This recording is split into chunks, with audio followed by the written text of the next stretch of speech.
I'm Ava Morgan, 24 years old, a recent Harvard graduate with a degree in computer science.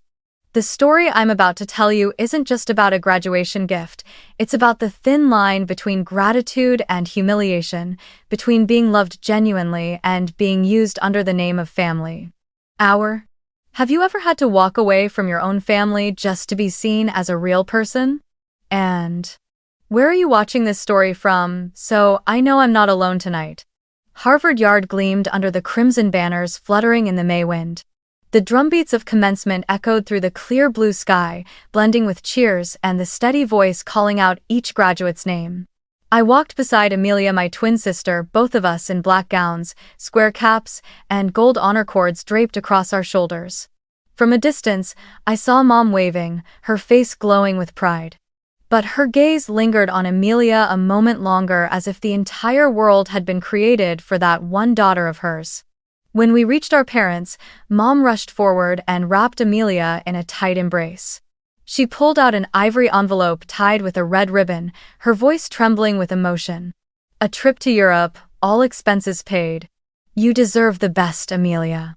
You deserve the world." The people around us clapped. Amelia laughed, radiant, her mouth overflowing with thank yous. I stood right beside her, clutching my diploma, forcing a polite smile, hoping no one would notice the hollow thud in my chest. Then came my turn.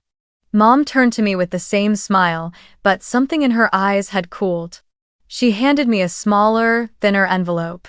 I opened it and found a $10 Starbucks gift card and a neatly written note that read, "Gratitude makes life richer." Somewhere behind her, Dad said softly, "We just want you to learn to appreciate the little things, Ava. Life isn't always about grand adventures." I smiled barely. Not out of warmth, but because I'd grown used to this kind of division. One child gets the world, the other gets the lesson. I tried to blend into the cheerful atmosphere, listening to Amelia talk about all the places she'd soon visit: Paris, Venice, Zurich, her voice flowing like a melody the whole family wanted to hum along with.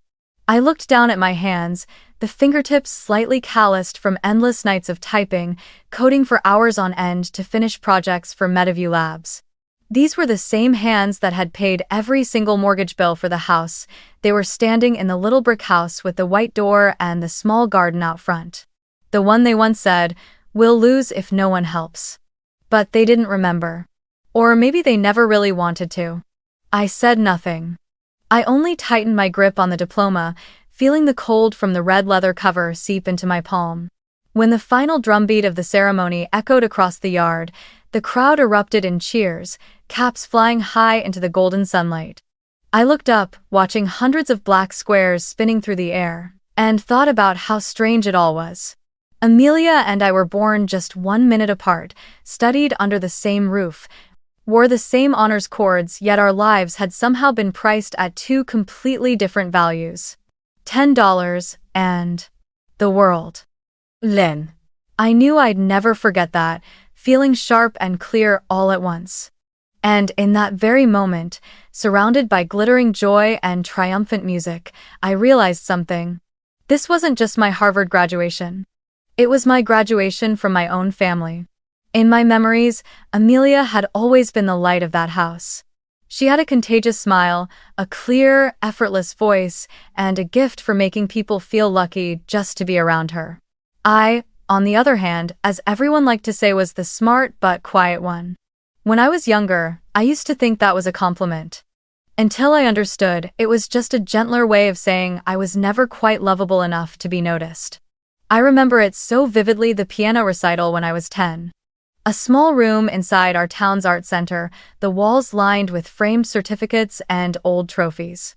I played Beethoven's Moonlight Sonata, each note carefully practiced for weeks. When I finished, I heard Mom's voice from the back row. "You should be softer, Ava. Music isn't math." I nodded, though my throat tightened.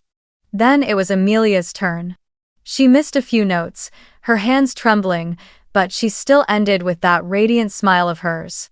Mom rushed forward, wrapped her in a hug, and said, "That was beautiful, sweetheart.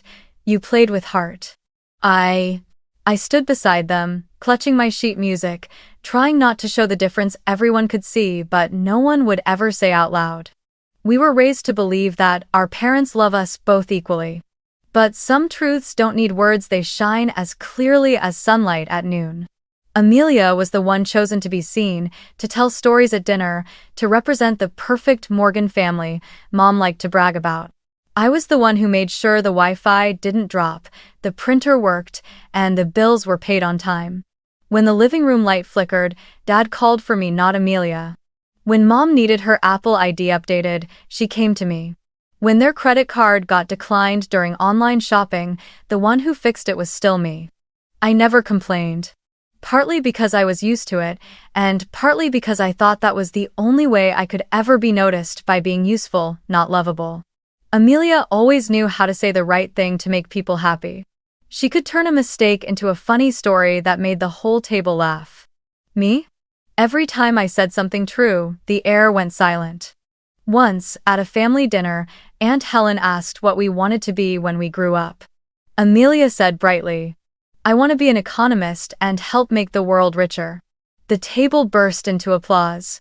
Then I said, "I want to be a software engineer to improve medical data systems." I am. Aunt Helen smiled awkwardly. "Oh, that sounds complicated." Dad chuckled. "She's always been into machines, never much of a girly girl." Everyone laughed. And I laughed too, out of habit, not humor. It was the kind of laugh you give when silence feels too heavy to survive. Those years taught me something painful but clear. In my family, your worth wasn't measured by what you did, it was measured by how you made others feel about themselves. Amelia made them feel proud. I made them feel uneasy. They always said, "We treat both of you equally," but their version of fairness was like a tilted scale, balanced just enough to soothe their conscience, not enough to reflect reality. I still remember one winter evening, Mom arranging flowers in the kitchen. She said, "Ava, you should learn to live more gently, like your sister.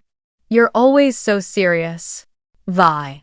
I wanted to tell her that someone had to be serious so this family wouldn't have its power cut off in the middle of a snowstorm. But all I said was, "I'll try, Mom." I started freelancing during my sophomore year, while most of my classmates were still juggling shifts at the library or cafes around Harvard Square. It happened almost by accident. A friend from my research group introduced me to a California-based startup called MetaView Labs, which specialized in artificial intelligence for medical imaging diagnostics. They needed someone to design the user interface for their AI software that read X-rays and MRIs. I sent my portfolio without expecting much. The next morning, they called for an interview.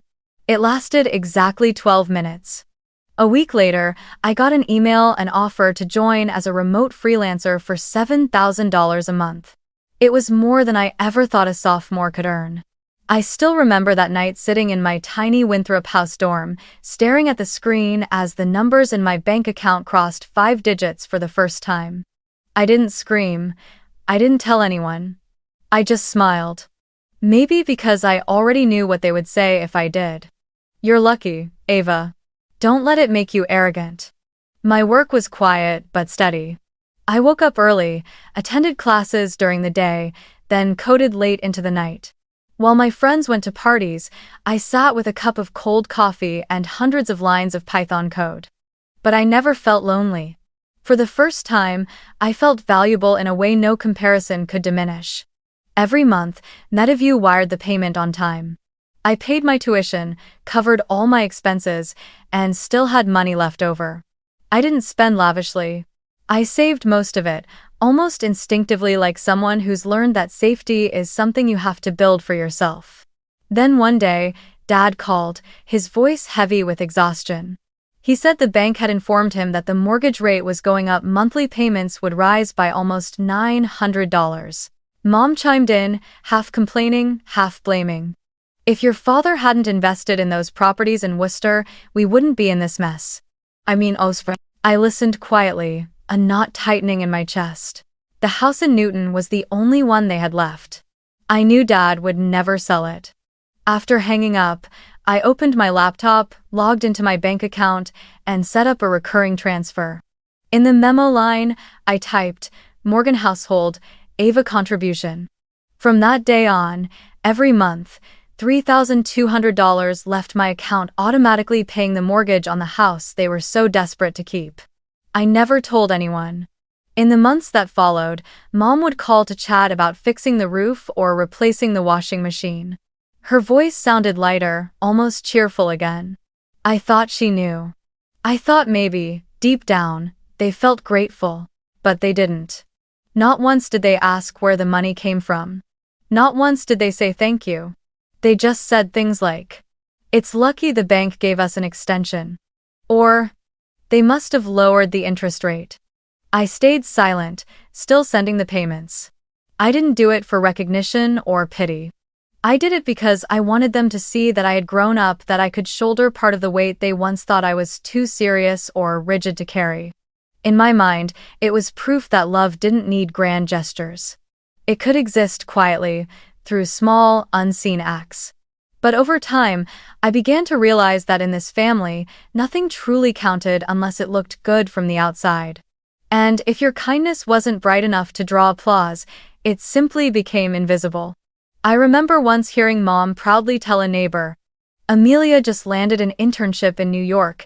She's so talented." I stood there, listening, not angry, not hurt. Just quietly smiling, thinking about the money that continued to flow from my account each month, keeping the very house they were standing in afloat. To me, that secret was both the sweetest and heaviest burden. Sweet because it reminded me I was capable of giving without needing praise.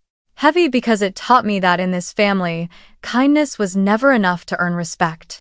Looking back on that graduation day now, I finally understand. Silence doesn't protect you. It only convinces others they were right to underestimate you. And for years, I had been the one helping them believe that. Back to the present, our graduation dinner was held that very evening, in the same bright, golden-lit dining room where I'd grown up eating family meals my whole life. The table was covered with a white cloth, wine glasses glittering under the chandelier, and a cake in the center that read, in delicate cursive, "Congratulations, Amelia and Ava." Only, the word Amelia was written twice the size. I noticed it immediately, just like I'd noticed 1,000 other small details over the last 24 years. Dinner began with toasts and laughter. Mom talked excitedly about the Europe trip, listing all the cities Amelia has always dreamed of visiting.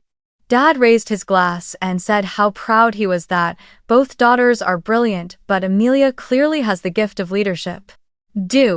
I sat there, slicing a small piece of cake, listening to their voices blend into a warm, familiar chorus, and realized I was just a guest at my own family's table. When dessert was nearly finished, Mom turned to me, her tone soft and instructive, like she was offering moral wisdom. "Ava, you should learn to be content with less. Not everyone needs grand things to be happy. Gratitude makes life richer, remember?" She smiled, as if she had just handed me enlightenment. I looked at her, then at Amelia, who was busy taking pictures of her dessert, and I nodded politely. But inside my head, another sentence echoed, calm and sharp. "It's not that I'm not enough. It's that they don't want to see me as more." After everyone left the table, I stayed behind, staring around the house one last time. The old wall clock ticked steadily, just like always, but this time, each tick sounded like a countdown to something about to change. I went upstairs, opened the closet, and pulled out my suitcase. Laptop, hard drive, notebook, mortgage transfer receipts.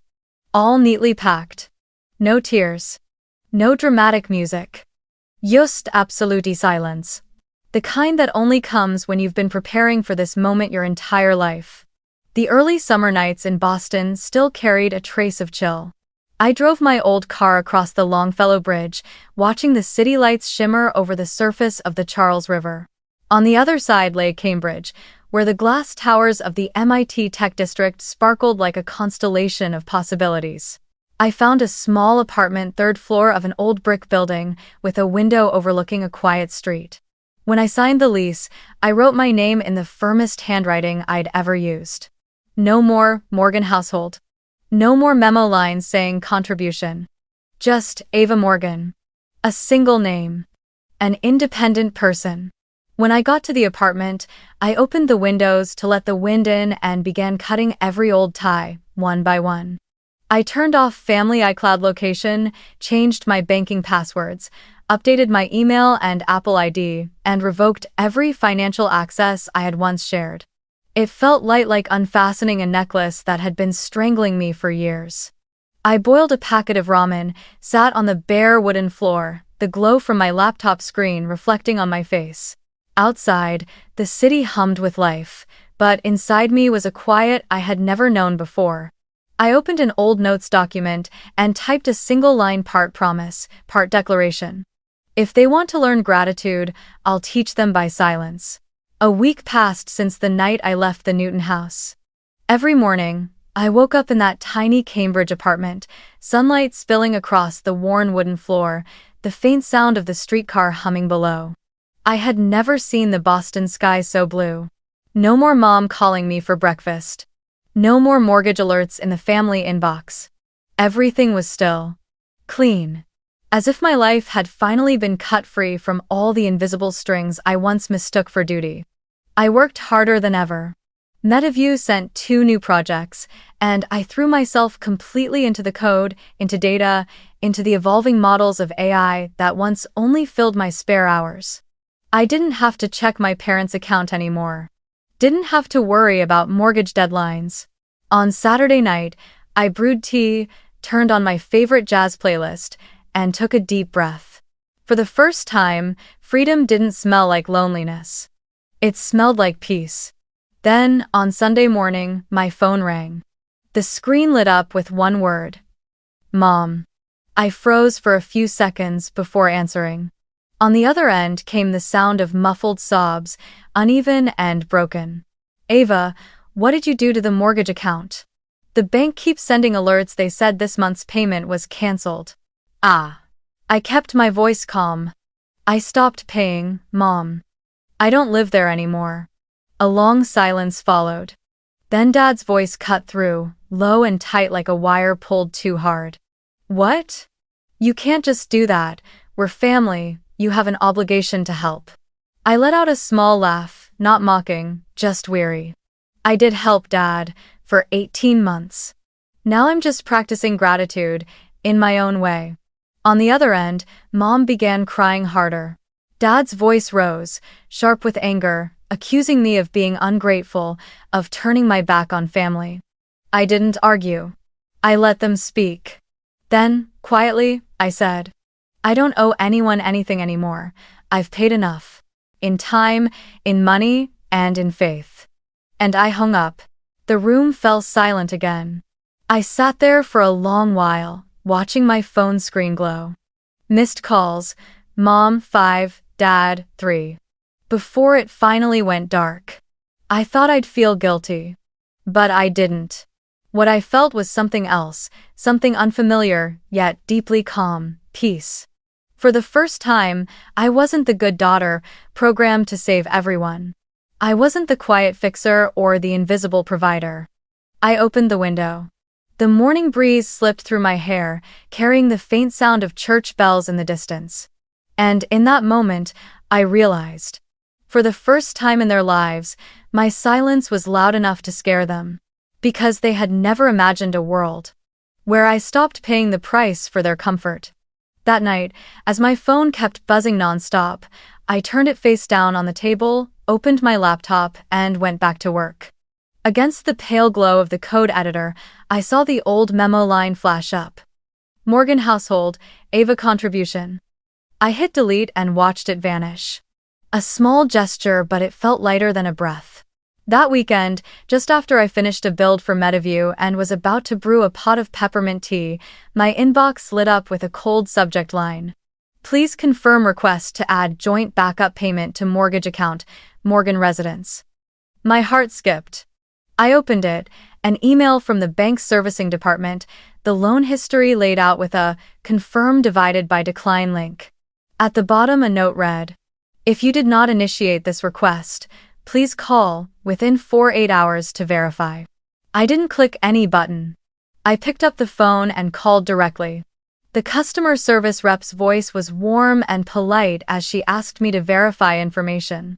After I read the last 4 digits of my SSN and my address, she said, "We received a request to add a backup payment method linked to the mortgage account of Michael and Diane Morgan. The requester is Michael Morgan. The routing number matches the account previously used for auto-pay your account, Miss Ava." I heard each word as if a button had dropped on the quiet wooden floor. Not accidental, not a mistake. Deliberate. I inhaled and kept my voice steady, asking to be transferred to the electronic transactions team. I asked them to review the history, confirm timestamps, IP addresses, and how the form was submitted. On the line, the specialist read each timestamp, pausing occasionally to log notes. According to the record, the request was initiated via the customer portal under Add Backup Payment Method, sender name, Michael Morgan. The attached note reads, "Maintain timely payments." I stayed silent for a moment. The apartment felt eerily still, only the laptop fan turning softly. Then I said, "I do not authorize this. That account is no longer used to pay the loan.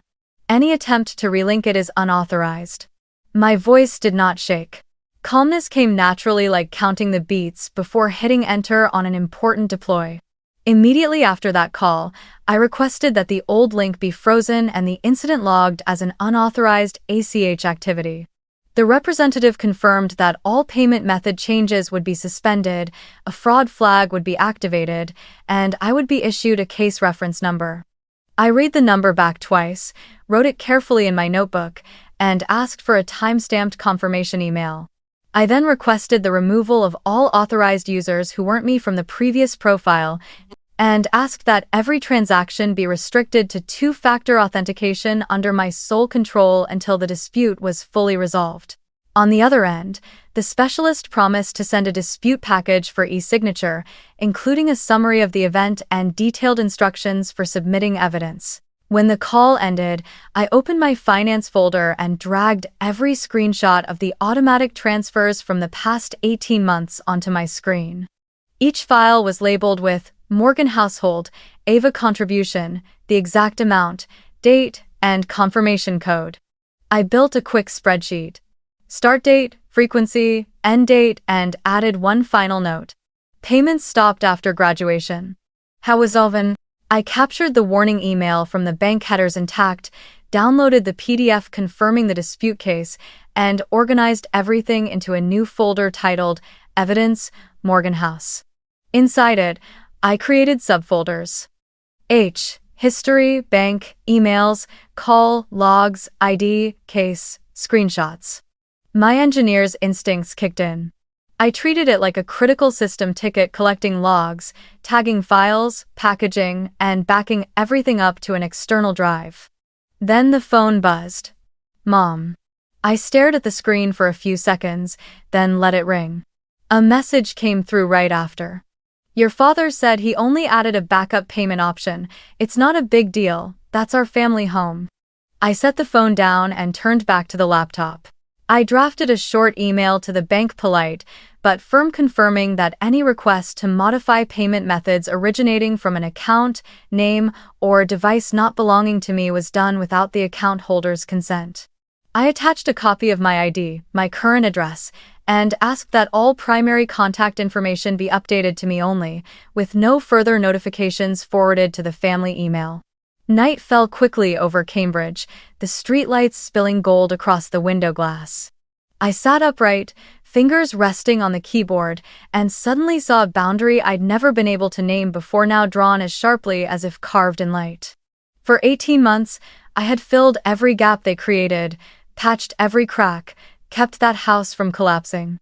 And now, the moment I pulled my hand back, they weren't just trying to drag me home, they were trying to reconnect the pipeline without asking. This wasn't an administrative error. It was a deliberate attempt to legitimize my dependence. I opened my password manager and reset everything, every bank credential, every login tied to shared access. I enabled multi-layer authentication across all services, deleted unknown devices still signed in. Then I opened my calendar, set a reminder labeled follow-up, dispute status for 3 business days later, and added one more note. If needed, transfer all transactions to new bank. When I finished, I closed the laptop and leaned back in the chair. The room was silent, but not empty. I knew exactly what I was doing and why. Some truths need to be spoken aloud. Others only need to be written down, saved, and left for time to defend. The folder evidence, Morgan House, glowed on my desktop like a small safe. Inside it sat every document, every trace of proof I once thought I'd never need. Now I understood. I was no longer protecting their home. I was protecting my own boundaries. And I chose to face it, to end it on my terms. The next morning, I drove back to Newton under a dull gray sky, the air thick with the heaviness of rain that never quite came. The familiar road into the quiet neighborhood was still lined with tall maples, but everything felt different. Or maybe it was me who'd changed. The house appeared at the end of the street, the front door slightly ajar, Dad's old SUV parked crookedly in the same spot as always, leaning a little to the right. I pulled up to the curb, turned off the engine, and sat still for a few seconds. My heart wasn't racing. There was no fear, just a cold, steady calm. The kind that comes when you've accepted the truth too many times to feel the pain anymore. The door swung open just as I stepped onto the porch. Dad stood there, broad-shouldered as ever, but thinner, hollower somehow. He didn't say hi or "you're home." He just looked at me and said flatly, "We need to talk."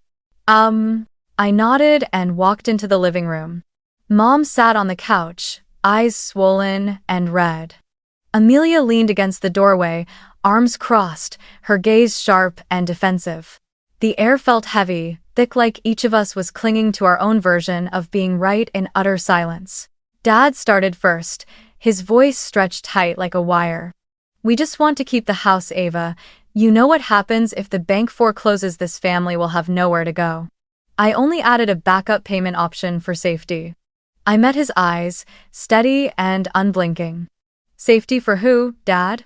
For the house or for your sense of control?" His face hardened. "Don't talk like that. This is a family responsibility." I took a slow breath, then spoke each word carefully, evenly. "And I'm trying to keep my dignity." The room froze. Mom lowered her head, her lips trembling, but no sound came out. It was Amelia who broke the silence, her tone tired, dismissive. "Ava, you're blowing this out of proportion." "Dignity? Seriously?" "They're just scared." I turned toward her, no anger, just exhaustion. "Maybe you're right. Maybe I am taking it seriously. Because I'm the only one in this family who actually knows what it feels like to pay the price." Amelia's face faltered, the polite smile collapsing completely. She opened her mouth as if to speak, but nothing came. Dad looked away. Mom dabbed at her tears with a tissue. I stood up and let my eyes wander around the room, the family photo hanging on the wall, the decorative pieces I'd once ordered online and assembled myself, the Wi-Fi router I'd configured so the house would always have a stable connection. Each small detail reminded me that I had built parts of this place, only to end up treated like I never belonged here at all. I walked to the door. No one called after me. No one said a word.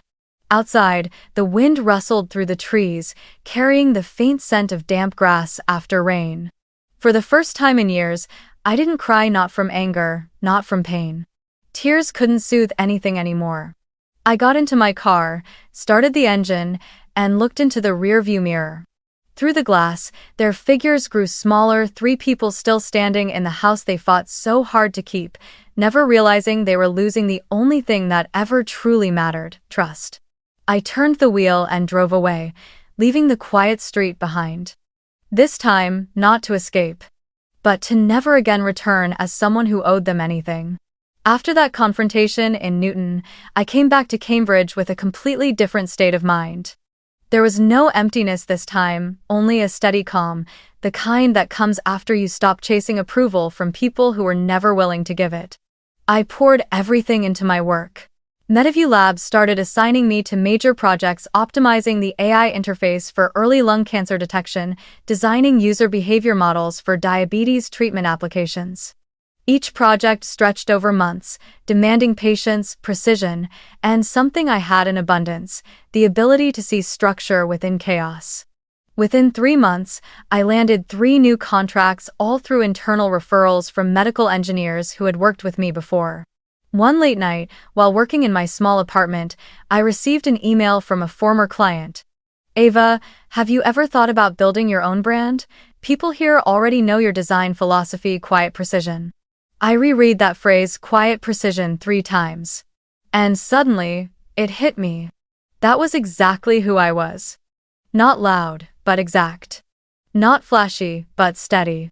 I founded my own company, Novamind Health Design, a small startup focused on user experience in healthcare technology. I hired 2 other freelancers in the same field and set up a modest office on the 3rd floor of a red brick building near Kendall Square. On the wall, I pinned a sheet of white paper with a handwritten line in thick black marker. "We design clarity for those who save lives." Every morning, I brewed coffee, opened the window, and watched the light spill across the desk as if life itself were beginning again, this time on my own terms. When Novamind signed its first clients, revenue tripled compared to my freelance days. A project with MetaView was transferred directly to me under a company contract, no longer a freelancer for hire, but a founder. I paid off my student loans, bought a smaller apartment in Somerville, bright, tidy, filled only with morning coffee aroma and the quiet whistle of wind through the window. For the first time in my life, I lived without feeling like someone was measuring my worth behind the scenes. Then one day, an email arrived from a health tech investor. He had once spoken at the Harvard Innovation Lab and wrote that he wanted to recommend me for a startup mentorship program. I read the message and smiled faintly. Never in my life had I imagined being invited back to Harvard, not as a student, but as the founder of a healthcare technology company. I went, presented Novamind's vision before a panel of experts. When the presentation ended, the lead judge shook my hand and said, "This is what impact looks like, quiet, but undeniable." As I left the room, my hands trembled, not from nerves, but from emotion. All those solitary hours at the keyboard, all the silence that once made me invisible, were now speaking for me. In the only language that can't be dismissed: results. I never posted anything about it online. My social media stayed simple, just photos of my desk, a laptop, a cup of coffee, a few lines of code running across the screen, sunlight painting the wall. No fancy cars, no travel shots, no obvious symbols of success. But somehow, even simplicity draws attention. One evening, a message came in from Amelia. "Are you working at the Harvard lab? Mom said you are," and I didn't believe her. "You're really doing great." I read it but didn't reply right away. Maybe because deep down, I knew what caught her attention wasn't my achievement. It was the dawning realization that, for the first time, she was no longer the center of our family's orbit. And for the first time, I didn't feel the need to prove anything. I just took a slow sip of coffee, watched the code flow across my screen, and smiled. Because I wasn't the same person anymore. I had finally come home to myself. One early autumn afternoon, when the trees around Kendall Square had turned a deep wine red, I heard a soft knock on the door. When I opened it, I wasn't surprised, just paused for a beat. Amelia stood there, wrapped in a camel-colored coat, hair neatly tied, a designer tote hanging from her arm. Her face looked thinner, the makeup unable to hide the fatigue beneath. She glanced around my small apartment, her eyes flickering with quiet surprise. Maybe she'd imagined I lived in loneliness and cold, not among potted plants and warm light. "Are you busy?" she asked softly. I gestured for her to come in. She sat across from my desk, fingers interlaced, silent for a long moment before speaking. "Mom's sick," she began, her voice trembling slightly. "Too stressed, she can't sleep. Dad, the doctor says he's showing signs of depression. They're about to lose the house, Ava. The bank sent a foreclosure notice." "Oh." I listened without interrupting. The only sound in the room was the steady tick of the clock. Amelia continued, maybe because the silence unnerved her. "You know, everything fell apart after you left. Mom says you broke the family. Dad says if you'd kept helping like before, things wouldn't have gotten this bad. Then she looked at me, eyes caught somewhere between accusation and pleading. Ava, you're destroying this family. I took a deep breath, sat up straight, and looked at her, the person who had shared everything with me since the day we were born, now speaking in the tone of a stranger. No, Amelia, I said slowly, each word measured, calm. I didn't destroy anything. You're just witnessing the consequences of not knowing how to appreciate what you had. She froze, lips parting but no sound coming out. For a brief second, something flickered in her eyes, maybe anger, maybe shame, or maybe the faint recognition of a truth she'd spent her whole life avoiding. Her voice softened, almost retreating. You've changed. I smiled, a small, quiet smile tinged with sadness. No, I just stopped paying for love. Amelia didn't respond. She just sat there, eyes lowered toward the cup of tea I'd poured for her. Outside, the wind brushed against the window, the curtain trembling, light flickering gently across the wooden floor. I didn't feel anger. I didn't feel pity. Between us stretched a kind of invisible distance, not made of blood, but of years in which one person was loved for showing up the right way, while the other carried the silent weight that kept everything standing. After a few minutes, Amelia stood up. She said quietly, I'll tell Mom and Dad you don't want to help anymore. I shook my head. You don't need to say anything, they'll understand if they're willing to look. She nodded faintly, then turned and walked toward the door. When it closed behind her, I stood by the window, watching her figure grow smaller along the leaf-covered street. I didn't feel triumph, only release. There were no tears, no hugs, no neat reconciliation. Just truth bare, unpolished, but necessary. For the first time, I wasn't the rescuer. I was simply myself. In my own space, with a cup of tea still warm in my hands, and a peace so quiet, it almost hummed. One early winter morning, when Boston was wrapped in a thin layer of fog, I started receiving a flood of unfamiliar notifications.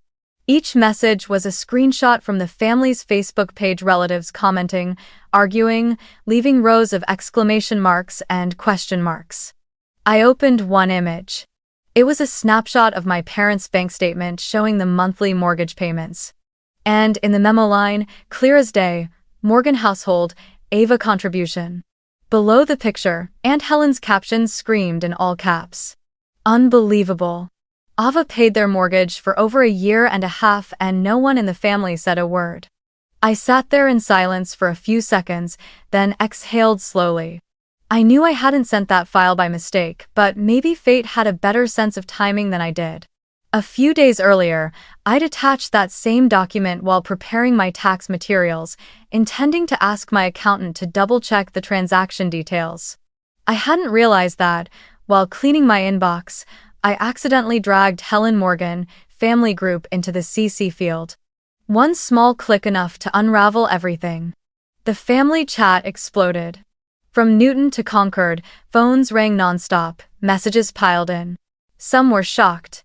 Ava did all that and they never mentioned it? Some were furious. What kind of parents let their daughter pay the mortgage? And others tried to defend them.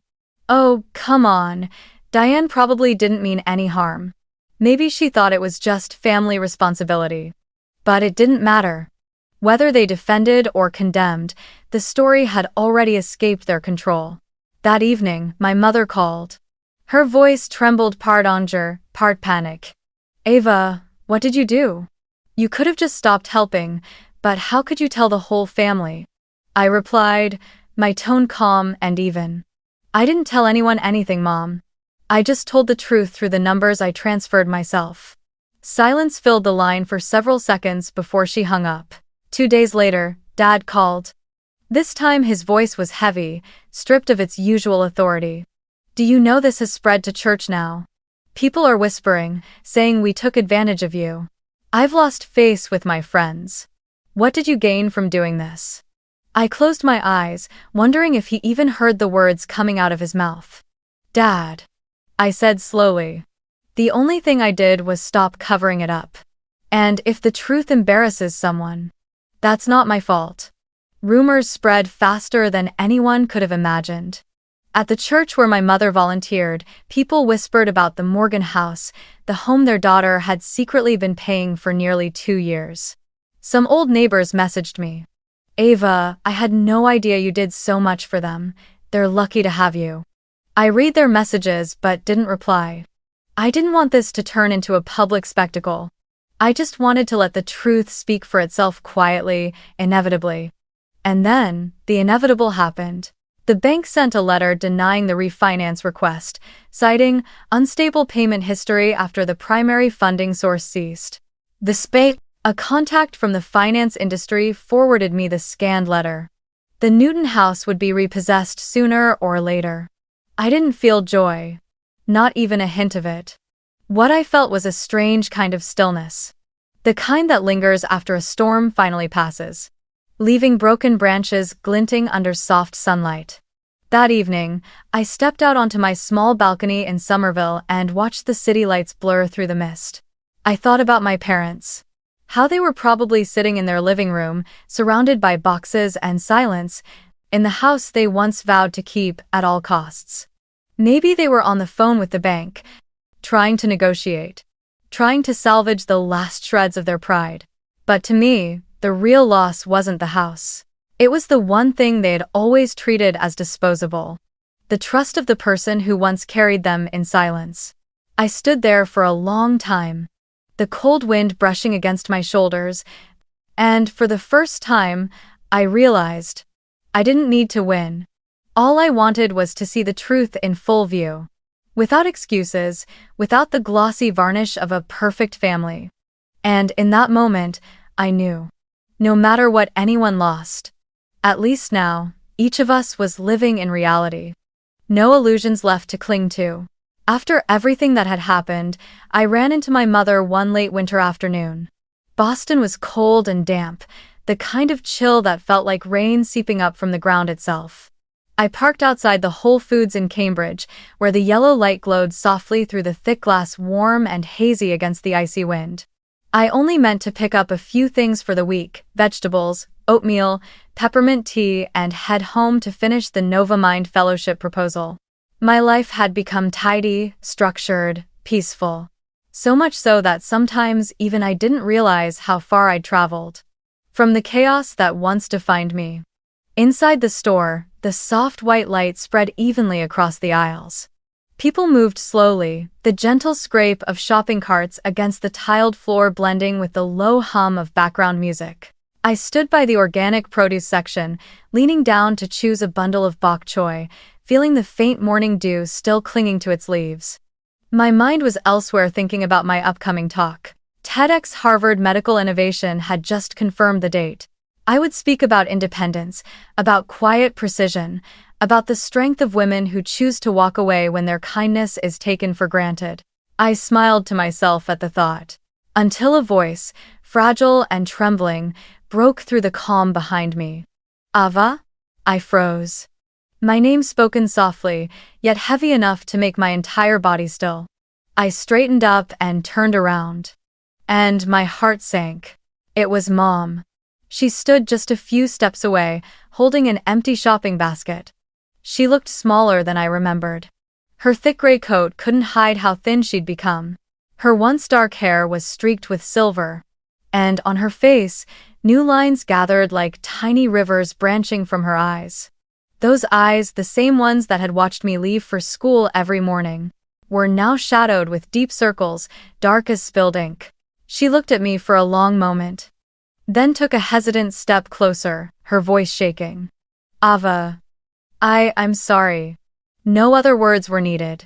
I knew instantly that this was the moment she'd been avoiding for an entire year. I stayed still, my hand tightening around the basket's handle. Every muscle in my body froze, not from anger, stun, after.com, but from a swirl of something harder to name. Pity, shock, and an odd kind of peace. Mom bowed her head, tears slipping down her cheeks. Her voice cracked. I treated you like the family's wallet. I know that now. I was wrong. So wrong, Ava. Each word fell heavy, slow. as if every syllable carried the weight of all the years we had lost. I tried to remember the last time my mother had ever said I was wrong. But I couldn't. Maybe she never had. I looked at her, the woman who once could silence an entire room with a single glance, now trembling under the fluorescent lights between shelves of produce. There were only a few steps between us, but it felt like an ocean. I took a slow breath. "Mom, I've already forgiven you," I said quietly. "But I'm not coming back." My voice wasn't raised, it wasn't cold either. It was steady, simple, but enough to make her tears fall faster. She shook her head, her thin fingers gripping the empty basket handle. "I don't want you to come back," she whispered. "I just need you to know I'm sorry. Truly sorry. I never thought it would go this far. The house, it's gone. Your father. He's different now. Everything." Her voice broke. "Everything fell apart after you left." I said nothing. I just watched her shoulders tremble, her hands clinging to that empty basket as if letting go would make the rest of her life crumble, too. I wanted to say something, but stopped myself. There was no need. No word could rescue or punish anymore. The silence itself was enough. A few shoppers passed by, pushing their carts slowly, glancing at us, two women standing motionless between aisles, one crying, one still. Then they turned away, back to their lives. The world doesn't stop for anyone. And strangely, that thought made me feel lighter. Mom stepped closer and reached out, her fingertips brushing my hand. Her skin was cold and papery. I didn't pull away. "I just wanted to say, I'm sorry," she murmured again, barely above a whisper. "I should never have let it happen. I should have protected you, not the other way around." End of cry. I looked at that hand, the same one that used to tie my hair before school, the same one that once signed the loan papers I quietly paid off. And then, I gave her hand a small, firm squeeze. Not as comfort, but as understanding. "I know, Mom," I said softly. "And I truly hope you find peace, wherever that is." We stood there for a while. No one sobbed. No one embraced. Only our breaths filled the space between us. A quiet that no longer carried bitterness, no longer heavy with guilt, only the simple weight of acknowledgement. When she let go of my hand, I watched her walk toward the checkout line. She looked so small, swallowed up by that oversized gray coat that seemed to hang heavier than her frame could bear. Halfway there, she stopped and turned back. For a brief second our eyes met. Then she gave a faint nod, perhaps a quiet greeting, or maybe a long overdue goodbye. I stood still for a long time.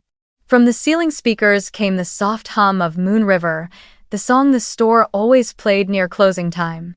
The melody floated through the air like mist, wrapping everything in a haze of gentle melancholy that made my chest tighten. I looked around. The aisles, bright and full of color.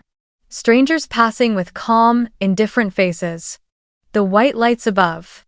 The warm scent of fresh bread drifting through the air. A perfectly ordinary world.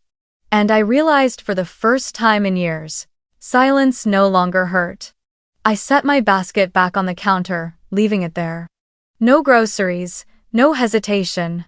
Stepping outside, the cold air hit me hard, but I didn't pull my coat tighter.